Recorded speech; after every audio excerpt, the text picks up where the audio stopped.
¿Qué tal? Hoy nos vamos a sumergir en uno de los debates teológicos más fascinantes y, la verdad, más duraderos de la historia cristiana, la famosa controversia entre calvinismo y arminianismo. Y para navegar estas aguas, que a veces pueden ser un poco turbulentas, vamos a usar una guía de lujo, la Teología Histórica de William Cunningham, específicamente los capítulos del 25 al 27 de su segundo volumen. Así que prepárense, porque con Cunningham de nuestro lado vamos a llegar al corazón de estas doctrinas. Muy bien, ¿cuál va a ser nuestra hoja de ruta? Primero, vamos a hablar un poco sobre por qué la obra de Cunningham es tan importante para este tema. Después, viajaremos a los inicios del arminianismo. De ahí, nos meteremos de lleno en la controversia de los 5 puntos, haremos una parada en el histórico Sínodo de Dort, tocaremos un debate político que se conectó con todo esto, y para cerrar, veremos por qué esta discusión sigue siendo tan relevante en nuestros días. Bueno, empecemos. Para un tema tan complejo y con tantos matices, necesitamos el mejor guía posible. Y para nosotros, ese es William Cunningham, con su obra monumental Teología Histórica. Miren, este libro no es un simple recuento de hechos, es un análisis teológico de una agudeza impresionante. Es sin duda una herramienta indispensable para entender con una claridad casi cristalina un debate que ha definido a la Iglesia durante siglos. Y fíjense en esta cita, es la primera gran idea que Cunningham nos lanza, y es fundamental. Lo que nos está diciendo, y esto es fascinante, es que ni Calvino ni Arminio estaban inventando la rueda en el siglo XVI. Él argumenta que las raíces del calvinismo se hunden profundo en los escritos de Agustín, mientras que las ideas que después se llamarían arminianas ya se encontraban, por ejemplo, en padres de la Iglesia como Clemente de Alejandría. Esto nos ayuda a ver el debate no como algo nuevo, sino como la continuación de tensiones teológicas muy antiguas.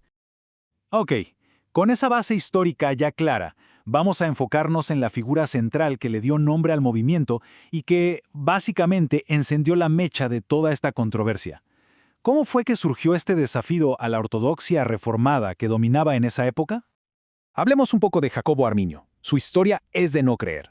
Imagínense a un teólogo brillante formado en el mismísimo corazón del calvinismo, en Ginebra, y nada más y nada menos que con Theodor de Bez, el sucesor directo de Juan Calvino.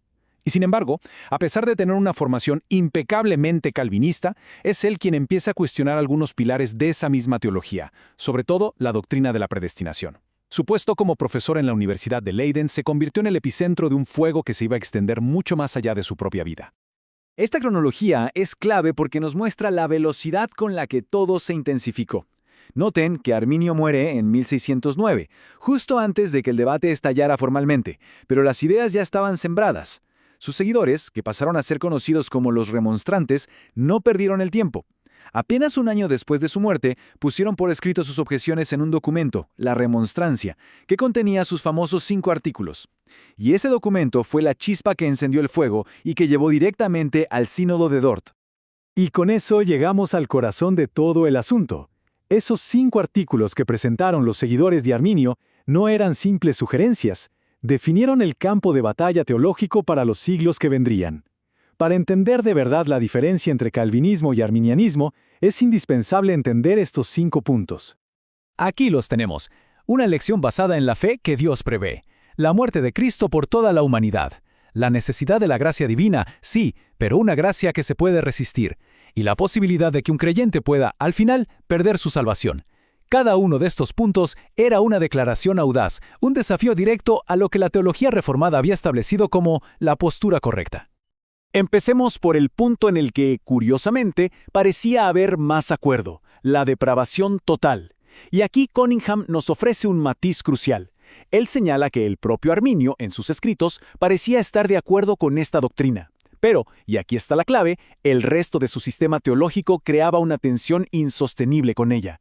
O sea, si de verdad somos incapaces por naturaleza de buscar a Dios, ¿cómo puede ser que nuestra voluntad sea el factor decisivo para salvarnos? Esa pregunta nos lleva directo al centro del laberinto. Y esta es la pregunta. Si hay una sola cosa que se lleven de este análisis, que sea esta. Cunningham, con una claridad genial, reduce cientos de páginas de debate a esta cuestión fundamental y penetrante. Cuando una persona es salva y otra no, ¿quién es el responsable final de esa diferencia? ¿Fue Dios con su decisión soberana o fue la persona con su elección autónoma? La respuesta que se dé a esta pregunta, de verdad, lo define todo. Este cuadro comparativo lo deja clarísimo. En un lado, la respuesta calvinista. Dios hace la diferencia. Su gracia no solo abre la puerta, sino que omnipotentemente nos hace pasar por ella, produciendo la fe en nosotros. En el otro lado, la respuesta arminiana. El individuo hace la diferencia.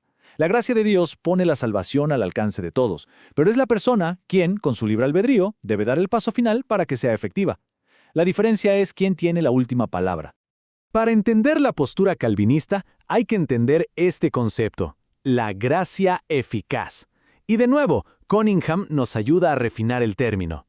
A muchos teólogos calvinistas no les encanta la palabra irresistible, porque puede sonar a que Dios arrastra a la gente contra su voluntad. Por eso prefieren términos como insuperable o eficaz. La idea no es que la gracia viole la voluntad, sino que la transforma tan poderosamente que la persona ahora quiere venir a Cristo y lo hace libremente. Y para que no quede ninguna duda, escuchemos al propio Arminio. Esta cita es increíblemente reveladora. Él dice, atribuyo a la gracia el inicio, la continuación y la consumación de todo bien. O sea, él no está negando la necesidad de la gracia, la está afirmando con toda la fuerza. El punto de quiebre, como él mismo lo identifica, es el modo en que opera esa gracia. ¿Es irresistible o no? Ahí está toda la controversia, definida en sus propias palabras. Pasemos al siguiente punto clave del debate, la expiación.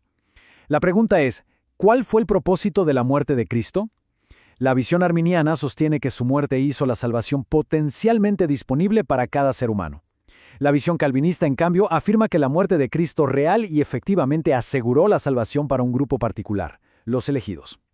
La distinción que Cunningham nos ayuda a ver es crucial. El debate no es sobre el valor de la muerte de Cristo, ambos lados dirían que es infinito, sino sobre su intención y su aplicación. Y esto nos lleva inevitablemente a los conceptos de elección y reprobación. La elección es la doctrina de que Dios, desde la eternidad, escoge a ciertas personas para salvación. La reprobación es la otra cara de esa moneda, y seamos honestos, es un término difícil. Desde la lógica calvinista, si Dios elige activamente salvar a algunos, entonces por implicación decide pasar por alto a otros, dejándolos a la justa consecuencia de su propio pecado. Cunningham es claro en que los teólogos reformados no se deleitan en esta doctrina, sino que la ven como una consecuencia lógica e ineludible de la soberanía de Dios en la elección. Bien, pero ¿cuál es la base de esa elección divina? Aquí la división es total y absoluta. Para el calvinismo es incondicional. Dios elige basado pura y exclusivamente en su soberana voluntad y buen propósito. La fe entonces no es la causa de la elección, sino el resultado de ella. Para el arminianismo, la elección es condicional. Dios, en su presciencia, mira a través del tiempo, ve quienes elegirán creer libremente en Cristo y basado en esa fe que Él prevé, los elige para salvación.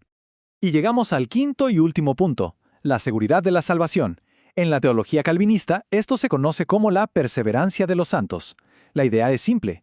Si Dios es quien inicia la obra de salvación, Él es también quien la llevará a su fin. Los verdaderos creyentes están guardados por el poder de Dios y perseverarán infaliblemente. En contraste, la visión arminiana, al mantener el libre albedrío como un factor continuamente decisivo, sostiene que existe la posibilidad real de que un verdadero creyente pueda apartarse de la fe y finalmente perder su salvación. Como se pueden imaginar, con un debate teológico de esta magnitud, dividiendo iglesias y teólogos, la situación en los Países Bajos era insostenible. Se necesitaba una respuesta oficial, una declaración que sentara la postura de la Iglesia reformada. Y eso nos lleva a un momento decisivo en la historia de la Iglesia. El Sínodo de Dort no fue una reunión local cualquiera, fue una impresionante asamblea internacional con delegados teológicos de toda Europa. Se reunieron con un propósito muy específico, analizar los 5 artículos de los remonstrantes y juzgarlos a la luz de las Escrituras. Después de meses de deliberaciones, el veredicto del Sínodo fue una condena de las enseñanzas arminianas por considerarlas una desviación de la fe reformada. Como respuesta, formularon los cánones de Dort, una exposición detallada de la doctrina calvinista sobre estos 5 puntos, que hoy conocemos popularmente como los 5 puntos del calvinismo. Pero el debate teológico no ocurrió en un vacío. Y aquí Cunningham nos muestra una conexión fascinante con otra gran controversia de la época, una que tenía que ver con el poder y la política, la relación entre la Iglesia y el Estado. El término clave aquí es erastianismo. En pocas palabras, es la doctrina que afirma que el gobierno civil, el Estado, debe tener la autoridad suprema sobre la Iglesia, incluso en asuntos puramente eclesiásticos como la disciplina o la excomunión. La pregunta fundamental que se debatía era, En una nación cristiana, ¿quién tiene la última palabra? ¿La Iglesia o el Estado? Y las posturas eran muy claras. Erastus abogaba por el control estatal total. Calvino, por su parte, defendía con fuerza que la Iglesia y el Estado tienen esferas de autoridad distintas, ordenadas por Dios, y que una no debe gobernar a la otra. Pero lo realmente revelador, como señala Cunningham en su análisis, es la posición de los arminianos. Cuando eran una minoría perseguida, pedían tolerancia al Estado, pero cuando tenían el favor del poder político, abogaban por un fuerte control estatal sobre la Iglesia, una postura que Cunningham califica, sin rodeos, de burdo erastianismo. Hemos recorrido la historia, la teología, la política, y ahora llegamos a la gran pregunta. ¿Y qué? ¿Por qué dedicar tiempo hoy a un debate del siglo XVII, analizado por un teólogo del XIX? ¿Qué relevancia tiene todo esto para nosotros? La respuesta está en la calidad de la guía que hemos tenido. Teología histórica de Cunningham no es solo un libro de historia, es una herramienta de una precisión increíble. Nos da el contexto para que entendamos de dónde vienen las ideas. Analiza los argumentos de ambos lados con una profundidad que obliga a pensar. Demuestra cómo en la teología calvinista cada doctrina está conectada, formando un sistema coherente. Pero sobre todo, nos recuerda que estas no son discusiones abstractas. Tratan sobre las preguntas más fundamentales de la existencia. ¿Quién es Dios? ¿Cuál es la condición humana? ¿Cómo podemos ser salvos? Y esas preguntas son tan vitales y urgentes hoy como lo fueron hace 400 años. Lo que hemos hecho hoy es apenas asomarnos a la inmensa riqueza que se encuentra en los capítulos 25 al 27 del segundo volumen de Teología Histórica. Si este análisis ha despertado la curiosidad o el deseo de entender a fondo estas doctrinas, la recomendación no puede ser más clara. Hay que acudir a la fuente, a Cunningham. Su obra es un clásico por una razón. Visita nuestra página web en www.teologiaparavivir.com para más detalles.